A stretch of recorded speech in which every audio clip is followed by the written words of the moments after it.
హిందూ బంధువులందరికీ జై శ్రీరామ్. నా పేరు రాజు కన్గిరి. ఢిల్లీలో ప్రభుత్వం చేంజ్ అయినప్పటి నుంచి వాతావరణాన్ని, ఆ కాలుష్యాన్ని ఎట్లా మార్చేస్తారంటే ఢిల్లీ ప్రభుత్వం చాలా అంటే కరెక్ట్గా ఆలోచించి డెసిజన్లు కరెక్ట్ తీసుకుంటారు అనమాట. అట్లుండాలి సీఎం అంటే. సీఎం అట్లుంటే ఏమవుతుందంటే ఆ రాష్ట్రం బాగుపడుతుంది. రాష్ట్రంలో ఉన్న కాలుష్యం ఏమేమి ఉంది, కాలుష్యంలో ఎన్ని రకాలు ఉంది, అసలు కాలుష్యం ఎట్లా తయారైంది అంటే గత ప్రభుత్వం కేజ్రీవాల్ ఉన్నప్పుడు తయారైన జమైన చెత్త, ఆ చెత్తని ఎట్లా తీయాలా అని చెప్పేసి ఆలోచించి ఇప్పుడున్న బీజేపీ ప్రభుత్వం ఏం చేసిందంటే ఆ చెత్తలో ఎన్ని ఉన్నాయి, ఒకటి రోహింగ్యా, రెండవది పాకిస్తాన్, మూడవది ఆఫ్ఘనిస్తాన్, నాలుగవది బంగ్లాదేశీ. ఈ చెత్తలో, ఈ పొల్యూషన్లో ఈ 4 కూడా జమ అయినాయి అన్నమాట. ఇవి 4 జమ కాగానే ఏమైంది అంటే ఢిల్లీ మొత్తం ఖరాబ్ అయిపోయింది.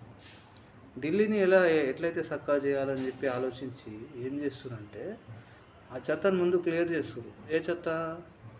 బంగ్లాదేశీ 1, 2 ఆఫ్ఘనీ, 3 పాకిస్తానీ, 4వది రోహింగ్యా. ఈ నలుగురిని ఇక్కడ నుంచి పంపించేస్తారు అన్నమాట. మన దేశంలో ఉండకుండా మొత్తం పంపించేస్తారు. అందుకని చెప్పేసి అక్కడ వాతావరణం ఎంత చల్లగా అయిందంటే చెప్పొద్దబ్బా, చాలా సూపర్, చాలా అంటే చాలా సూపర్. అసలు ఒకప్పుడు ఢిల్లీకి ఇప్పుడున్న ఢిల్లీకి చాలా తేడా ఉంది. ఎందుకంటే కేజ్రీవాల్ ఉన్నప్పుడు మందు ఫ్రీ, చిందు ఫ్రీ, అవి ఫ్రీ, బస్సు ఫ్రీ, ఆడోళ్ళకి అన్నీ ఫ్రీ, మగోళ్ళకి ఆడోళ్ళు ఫ్రీ అని చెప్పేసి మేము పెట్టిండే. అంటే నేను తప్పంటే నన్ను క్షమించండి. ఎందుకంటే ఈ ఫ్రీలు పెట్టడం వల్ల నాశనమే తప్ప లాభం ఏం లేదు. ఎందుకు నాశనం అంటే ఇప్పుడు డీజిల్ ఫ్రీగా వస్తుందా, పెట్రోల్ ఫ్రీగా వస్తుందా?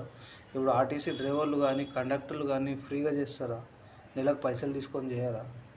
మళ్ళీ వాళ్ళు ఫ్రీగా చేయడానికి ఏమన్నా వాళ్ళకి ఏమన్నా ఉంటుందా? ఆడైతే పెట్టింది ఉండదు కదా.